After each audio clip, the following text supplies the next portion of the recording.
So hello guys, it's me Chaser Hof or Chixie Hofer in this YouTube channel.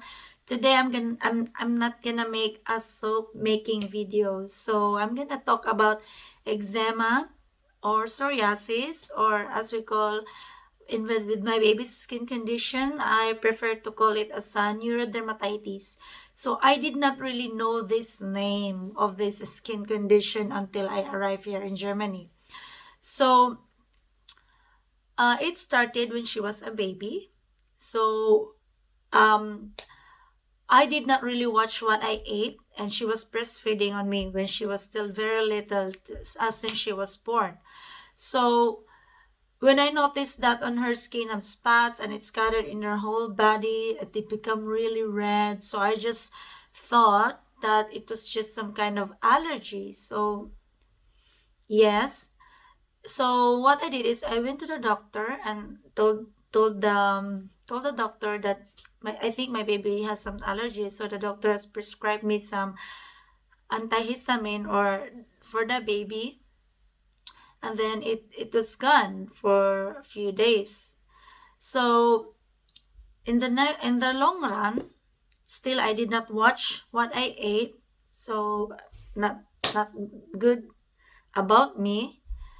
So it came to the point that even the antihistamine cannot cure it anymore. So the doctor, her pedia, prescribed a steroidal medicine for her. And it's up to only 10 days because it's not really good for babies, especially at a few months old only. So it was gone, it worked. And then the doctor, because of that skin condition and her itchiness and redness, so it means that she has a very sensitive skin. So the doctor prescribed her a gentle cleanser, which is called Physiogel, and also a Physiogel cream. And that's what she used till we arrived here in Germany. That we did not really brought a lot because I just thought that I can easily find it anywhere here. So when it was gone, of course I go grocery shopping and tried to find it, but no, I couldn't. So, and normally when in the Philippines, when I have that and I couldn't treat it with any soap or cream, I go to the doctor. I went to the doctor, I checked her up. The doctor don't believe that it's allergy or something. So the doctor really did not prescribe any medicine or antihistamine at least. So, or any kind of medicine, no. The doctor just said it will go away. So yes, after that I just, yeah, it will go away. But then I just thought that maybe it's something that I really ate. So I started eating, avoiding some food that can trigger it, which I think that would trigger it. And then it was vanished, it was gone. But came the winter time here in Germany, I avoided what I ate. I avoided what the foods that can trigger it, and using the same soap. Then when we arrive here, not the facial gel, but the substitute one that's cheaper but work on her skin, not didn't work anymore. So I told my husband, okay, you need to find this facial gel, gentle cleanser and cream. So it did not still work. After a few days, yes, it will just calm down a little bit, but afterwards, it will come back. So I think it has something to do with the weather because it's very cold, especially winter. So you need to really keep the baby or yourself warm enough so to avoid it from getting worse. So still it's there. So in the long run, I just observe and observe what food the kind of food that I eat and what I do. We change the laundry powder that's supposed to be for only baby that has sensitive skin. We did that. So I tried to, like, bath her like once in 2 days. It did not work. So what I observe is, um there are so many foods that I really need to avoid to keep this from getting worse. So I have listed here the foods that really, I think, really makes it the neurodermatitis worse. So one is eggs, next is chicken. Yes, because I noticed when I eat a little bit of egg, she will then start it to red or have spots, and then it will like become red, and then she will scratch it. So seafoods, I've avoided the seafoods since she was born, because I know shrimp and crab can really trigger any kind of allergies, even the asthma. Tuna, yes, I know that. What I did not know is about the fruits, because I thought that, of course, fruits are healthy, right? Who doesn't eat fruits? Who doesn't want fruits? Who doesn't want to eat healthy fruits? So in the I've read, I did some research, and yes, this kind of fruits are a no-no for baby who have neurodermatitis. So orange, lemon, apple, grapes, mango, strawberry. So these fruits are citrusy, that they are sour when they are unripe. That can trigger their neurodermatitis, eczema, or psoriasis. So nuts, try to avoid all the um, kinds of nuts. And beans, please try avoiding beans. Try to avoid beans. So sorry about the lightning because the sun is confusing. It goes up and down, up and down. It's the clouds. So next is vegetables. So there are also vegetables that you need to avoid. Eggplant. It can really trigger really bad the itchiness. Squash, carrots, and most especially tomato. So um I know it's hard. I mean, you want to feed all the good food for your baby with the healthy and with all these nutrients, but um you can try to find another food or vegetables or fruits that are not what I mentioned that triggers it, because yeah, your baby will suffer really, and it's heartbreaking. So also, for example, when you're a big guy already and you want to just eat some cereal, so when you look at the box of the cereal, there are the ingredients. So please, and they will list there that there are allergens, because you know the companies, they know that people are some allergy to something. So they will list there nuts and soya. Please take note, avoid soya, because soya is a bean, right? So also, what I've noticed is, because eczema, neurodermatitis, is a kind of skin asthma. So it acts like an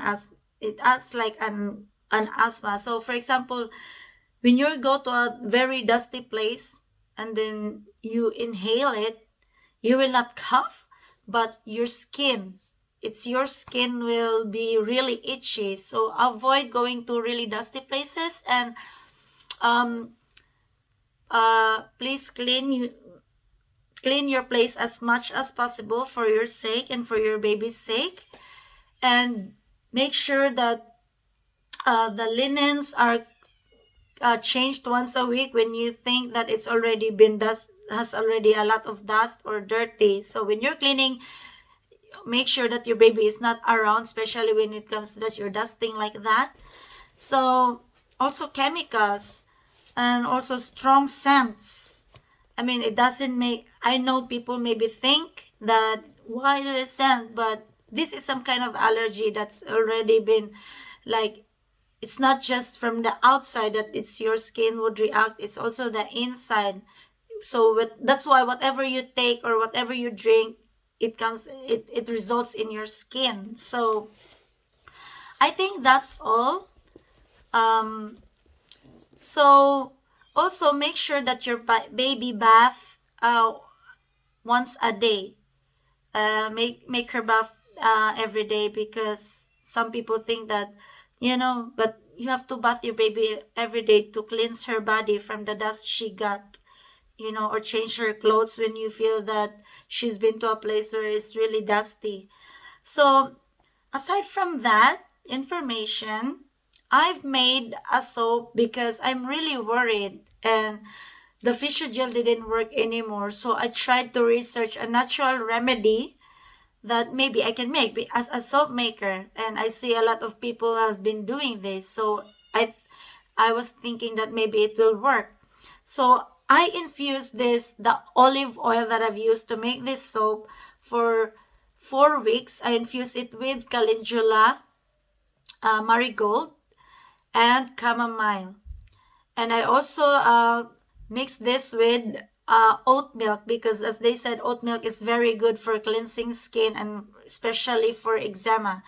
So it's all in this soap. I also added tea tree oil because tea tree oil is antibacterial and antifungal in nature. So it's really good for, when with the redness and possible of bacteria or fungi that's there. So I also added with lavender because also aside from its nice scent, it is also antibacterial. So I've used this to my baby just like a week, and it worked. It worked because after one day the redness dried up. And so if that's the case, that the redness is dry or the skin is dry, it's itchy. So I always moisturize it. And I also made so I actually made a balm for it. This the oils, this is all natural oils as well. There's no preservatives or anything, but just all natural oils. So this is composed of beeswax, oil that infused with calendula and chamomile and oat milk as well. I even added turmeric in this, but I did not make a lot of this because since it was just a testing. So I'm just testing it for my baby sin. So I cannot assure you that this balm really works because I also use this one. So I use it together. But anyway, this soap is available. Some already people order this from me, and I think they worked on them because they really liked it. So this soap is available on my Etsy shop, which I will link down in the description box. This is I'm sorry to say, but this is not available, but I am still now trying to infuse the calendula, and I want to wait longer to so the all the nutrients from the extract from the calendula will be in the oil, which I'm going to use to make this one because I want it to be super effective. So that's all, guys. So I hope you learned something from me, and I made I don't plan this making this video. I don't have a script or anything. I only listed the food that I think that can trigger the eczema and should be avoided. So that's all. So I hope you guys will have a wonderful day, and thanks for watching. And if you want to say something, please write in the comment, and see you for the next video. Bye. I forgot, since I came here in the kitchen and I was about to make some dinner for my kids. So there are also spices that you shouldn't use a lot, is the garlic, because garlic is warm and it's hot for the body. It's not good for dermatitis. And also onion. Please try to avoid these spices. And also with dairy products, please avoid feeding your kids with yogurt, especially the sour yogurt. Because yesterday, I gave my baby a yogurt, and then at night, she's itching like crazy. So please avoid it to prevent your baby from suffering. I'm sorry, I'm cooking. So I think that's all, guys. Thank you for watching, and bye. Smile. Smile. Bulingit ni Moy. Hi. Say hi. Hi.